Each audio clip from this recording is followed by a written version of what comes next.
নতুন একটা পর্যটক দেখতেছি আমরা, এই যে রোহিতের পর্যটকটা। তাই এই পর্যটকে এখনো তো অনেক কাজ বাকি। তাছাড়া এই জায়গায় দেখতেছি হাজার হাজার মানুষ এখনই আসা যাওয়া করতেছে। তাই আপনাদের এই যে মানুষগুলো অনেক দূর থেকে আসে আমরা দেখতেছি। তাই এই যে মানুষগুলো আর কি রকমের এই জায়গায় নিরাপত্তা বা থাকার বা খাওয়া দাওয়ার কি রকমের আছে, এইসব কাজ হয়েছে? আপনাকে অসংখ্য ধন্যবাদ যে আপনি সুন্দর একটা প্রশ্ন করেছেন। আপনারা ইতিমধ্যে জেনেছেন যে পাথরঘাটা উপজেলার যে দক্ষিণে আমাদের যে বলেশ্বরের কোল ঘেঁষা যে পর্যটন কেন্দ্রটা, সেটার নাম হলো রোহিতা বিচ। এবং তার পাশাপাশি যেটি আছে সেটি হলো বিহঙ্গ দ্বীপ। তারপরে আর সবচেয়ে বড় যে জিনিসটা আমাদের এখান থেকে একদম সুন্দরবন খুব কাছাকাছি হয়। এখান থেকে মানে আপনার সুন্দরবনের সৌন্দর্যকে উপভোগ করতে পারবেন এখান থেকেই। আপনি সুন্দর একটা কথা বলেছেন, যেটি আসলে আমাদের সবারই সব লোকেরই প্রশ্ন, যে পর্যটক যারা আসবে তাদের নিরাপত্তা এবং তাদের থাকার জন্য খাওয়ার জন্য কি আছে। এগুলো আসলে কাজ চলমান, সবকিছু ইনশাআল্লাহ প্রত্যেকটা পর্যটনের জন্য নিরাপত্তা সুন্দর নিরাপত্তা থাকবে একদম। তাদের খাওয়ার জন্য অলরেডি এই জায়গায় টাইগার জাকির ভাই আছে, তিনি তার মাধ্যমে সম্ভবত যারা অতিথি আসেন এবং পর্যটক যারা আসেন তাদেরকে এটার একটা ব্যবস্থা হয়। পরবর্তীতে ইউনো মহোদয় আছেন, তিনি একটা ভালো একটা পথ খুলে দিবেন এবং জায়গা তৈরি করবেন যেখানে পর্যটকরা আসলে বিশ্রামের জন্য। ইতিমধ্যেই আপনি দেখেছেন যে এই জায়গায় বিশ্রামের জন্য নতুন একটি ঘর তৈরি হয়েছে এবং টয়লেট তৈরি হয়েছে পর্যটক যারা আসবে তাদের জন্য, তাদের পয়েন্ট স্টেশনের জন্য, এবং তাদের জন্য এপার ওপার যাওয়া আসার জন্য একটা জেটিও তৈরি করা হয়েছে।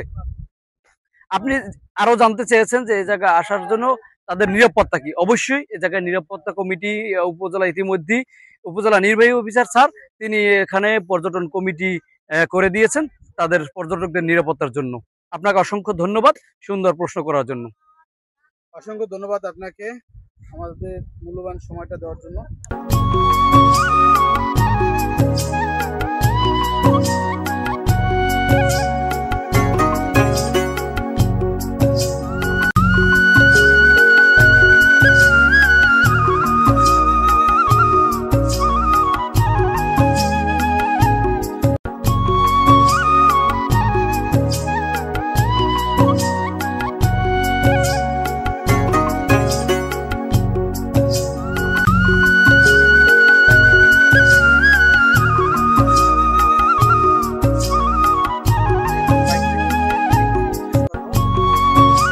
আচ্ছা ভাই, আপনি তো এই জায়গায় ঘুরতে আসছেন, তা এই জায়গাটা পরিবেশটা কেমন লাগতেছে?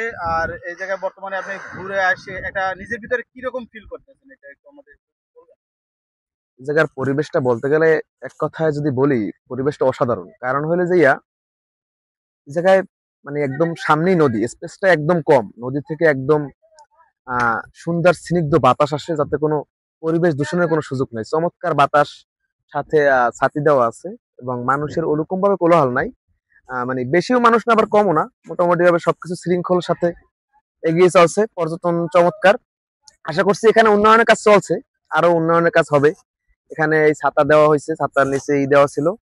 আস্তে আস্তে অনেক কাজ এগিয়ে চলছে, দেখি আমরা কত দূর আগাতে পারি। আর আমরা আশা করি সবাই আসবেন, আসছে অন্তত জায়গাটা উপভোগ করে যাবে। না, আমি তো আসছি সকাল থেকে দেখতেছি হাজার হাজার মানুষ আসছে এই যে দূর থেকে যারা আসবে, আপনিও তো মনে হয় দূর থেকে আসছেন, আপনার ঠিকানা কোথায়? আমার ঠিকানা আরে ভাই একটু সোজা হইয়ে বসতে পারেন না, মোরান কে দিচ্ছেন না? না কন, আমার ঠিকানা ভাই পাথরঘাটাই। আমি পাথরঘাটার দূরের বেশি মানুষ না, আমি এলাকারই মানুষ, কিন্তু এই জায়গায় আসা হয় কম আর কি। আজকে আসলাম, শুক্রবার সময় পাইছি তো, বাকি টাইম তো অফিস টাইম থাকে, এই জন্য আসতে পারি না। আপনি কি করেন? এই জব করি ছোটখাটো, সাথে পড়াশোনা চলছে।